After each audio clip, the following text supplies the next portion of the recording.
నమస్కారం, నా పేరు శివ. అందరూ ఎలా ఉన్నారు ఫ్రెండ్స్? వాళ్ళ వీడియోలో ఈపీఎఫ్ ఖాతాదారులకి కొన్ని ఇంపార్టెంట్ విషయాలు అయితే నేను చెప్పబోతున్నాను. కామెంట్ సెక్షన్లో చాలామంది అడుగుతున్న ప్రశ్నల గురించి మీకు క్లియర్గా ఎక్స్ప్లెయిన్ చేయబోతున్నాను. ఇది వీడియోలోకి వెళ్ళే ముందు ఇలాంటి విషయాలు మీరు మరింత చూడడం కింద సబ్స్క్రైబ్ ఉంటుంది, దాంట్లో యాప్ చేసి మంచిగా సబ్స్క్రైబ్ చేసి పక్కనే ఉన్న బెల్ బటన్ని యాక్టివేట్ చేయండి, అనేది కాకుండా లైక్ చేయండి. సో లైక్ చేస్తే ఇలాంటి వీడియోస్ అందరికీ చేరుకుంటాయి. So please like.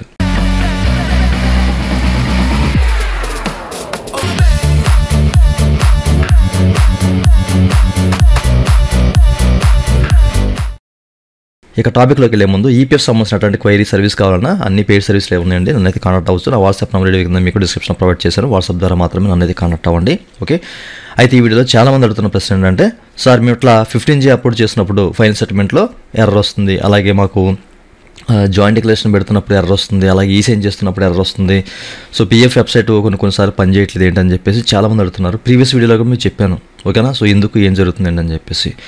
సో మనకేంటంటే ఈ ఈపీఎఫ్ వెబ్సైట్ అనేది కొంచెం కొత్త వెర్షన్కి అప్గ్రేడ్ అవుతుంది కాబట్టి, సో ఇప్పుడు మనకి రకరకాల గ్లిచెస్ అనేవి, సాంకేతిక లోపాలు అయితే చాలా రకాల ప్లేసెస్లో ఉన్నాయి. అందరూ తెలిసిన విషయమే, మనకి వెబ్సైట్ కూడా ప్రాపర్గా వర్క్ చేయట్లేదు. సో ఎక్కడ పడితే అక్కడ ఏంటంటే ఏదో ఒక ఎర్రర్ చూపిస్తూనే ఉందన్నమాట ఏదో టైంలో, ఓకేనా? సో ముఖ్యంగా చాలామంది అడుగుతున్న ప్రశ్న ఏంటంటే, మీరు ఇక్కడ చూడొచ్చు, ఓకేనా? మీకైతే ఫైల్ ఓపెన్ చేశాను, జాయింట్ డిక్లరేషన్ సబ్మిట్ చేసినప్పుడు. సో వీళ్ళు డాక్యుమెంట్ ఏదైనా డాక్యుమెంట్ అప్లోడ్ చేసి జస్ట్ వాళ్ళు అప్లోడ్ చేసినప్పుడు ఏంటంటే, సో అది అప్లోడ్ కాకుండా please upload A non empty file అని చెప్పేసి ఇట్లా ఎర్రర్ చూపిస్తుందని చెప్పేసి చాలామంది అడుగుతున్నారు అనమాట. ఓకే, సో ఇదేంటంటే ఇది టెక్నికల్ ఇష్యూ అనమాట, ఓకేనా? సో గ్లిచ్ వల్ల మాత్రమే ఎలా అయితే పోతుంది అనమాట. ఎక్కువ ఒక 90% ఎవరికి వస్తుందంటే కనుక, సో ఎవరు యూఏఎన్ నెంబర్ అయితే అక్టోబర్ 2017 తర్వాత జనరేట్ అయి ఉంటుందో, సో అట్లాంటి వాళ్ళ విషయంలో ఇట్లాంటివన్నీ జరుగుతున్నాయి అనమాట, ఓకేనా? సో ఎందుకంటే మనకి బేసిక్ డీటెయిల్స్ అనేవి మనం యాజ్ పర్ ఆధార్ ప్రకారం మార్చాలి అనుకున్నప్పుడు మన ఎట్లాంటి డాక్యుమెంట్ అడగకూడదు లెక్క ప్రకారం, ఓకేనా?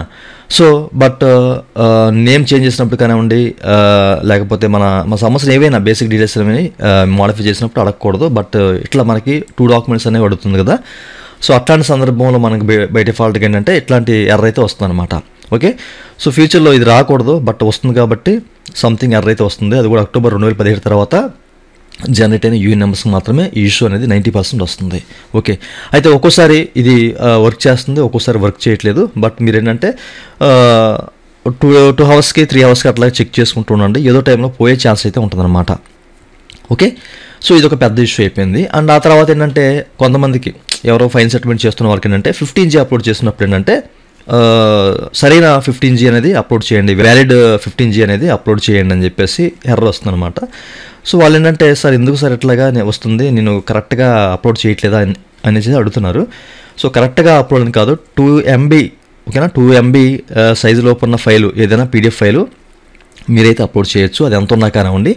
బట్ ఏంటంటే ప్రస్తుతానికి టెక్నికల్ ఇష్యూ వల్ల ఇష్యూ అయితే రైజ్ అయ్యింది, ఓకేనా? సో 15G అప్లోడ్ చేస్తున్నప్పుడు మనకేంటంటే వ్యాలిడ్ 15G అప్లోడ్ చేయండి అని చెప్పేసి అడుగుతూ ఉంటుంది. అదైతే కరెక్ట్ కాదు, ఓకేనా? సో మీరు అట్లాంటిది చేసినా కానీ మీకు అదే ఎర్రర్ వస్తుంది అనమాట. ఇది వెబ్సైట్ ఇష్యూ వల్ల వస్తుంది, కంగారు పడద్దు. సో మీరు ట్రై చేస్తూ ఉండండి, ఓకేనా? గంటకో 2 గంటలకు ఒకసారి, లేదా మధ్యాహ్నం సాయంత్రం అట్లా ట్రై చేస్తూ ఉండండి. క్లెయిమ్ పెట్టడానికి ఏదో టైంలో అయ్యే ఛాన్స్ అయితే ఉంటుంది. అట్లే కొంతమంది ఈసైన్, ఓకే, సో ఈ నామినేషన్ చేసినప్పుడు చివరిలో ఈసైన్ చేయాలని చెప్పేసి అనుకుంటారు కదా. సో అట్లాంటి వాళ్ళకి కూడా అనేక రకాల ఇష్యూస్ అయితే ఉన్నాయి. అంటే అక్కడ మనకేంటంటే ఆ పోర్టల్ ఓపెన్ కావట్లేదు, ఆధార్ సంబంధించింది సిఐడి సర్వర్లో చాలా వరకు అక్కడక్కడ ఇష్యూస్ ఉన్నాయి కాబట్టి మనకేంటంటే సో ఆ డెస్క్ అనేది మనకు ఓపెన్ అయ్యే ఛాన్స్ అయితే లేదు, ఓకేనా? సో ఈ విషయాన్ని మీరు గమనించాలి. సో మీరు అప్పుడప్పుడు ట్రై చేస్తూ ఉంటుండే కనుక మీకు అవకాశం ఉంటుంది. అయితే ఇది ఇప్పుడు ఇవన్నీ అందుబాటులోకి వస్తాయి అనేది అయితే మనం చెప్పలేము. సో చూద్దాము, ఒక 1 వీక్ or 2 వీక్స్ వెయిట్ చేస్తే కానీ మనకి సర్వీసులు అన్నీ కూడా అందుబాటులోకి వచ్చే ఛాన్స్ అయితే లేదు.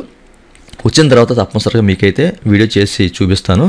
సో అప్పటి వరకు కూడా మీరు ఎవరో కూడా కంగారు పడకండి, ఓకేనా? చాలామంది ఓకే నాకు వాట్సాప్లోను అలాగే సో కామెంట్ సెక్షన్లో, యూట్యూబ్ కామెంట్ సెక్షన్లో వీడియోల కింద అడుగుతూ ఉన్నారు, ఓకేనా? సో ఎవరో కూడా కంగారు పడకండి. సో అన్ని సర్వీసులు త్వరలోనే పనిచేస్తాయి, ఓకే?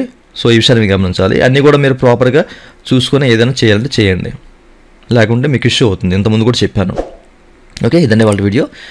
ఈ వీడియో మీకు నచ్చితే వీకెండ్ లైక్ కూడా ఉంది, లైక్ చేసి మనం సపోర్ట్ చేయండి. అలాగే 2 నిమిషాలు మీరు మరింత అడిగిందా సబ్స్క్రైబ్ ఉంటుంది, దాన్ని ట్యాప్ చేసి మనం సబ్స్క్రైబ్ చేసి పక్కన పెట్టాల్సి. Thank you for watching and జై హింద్.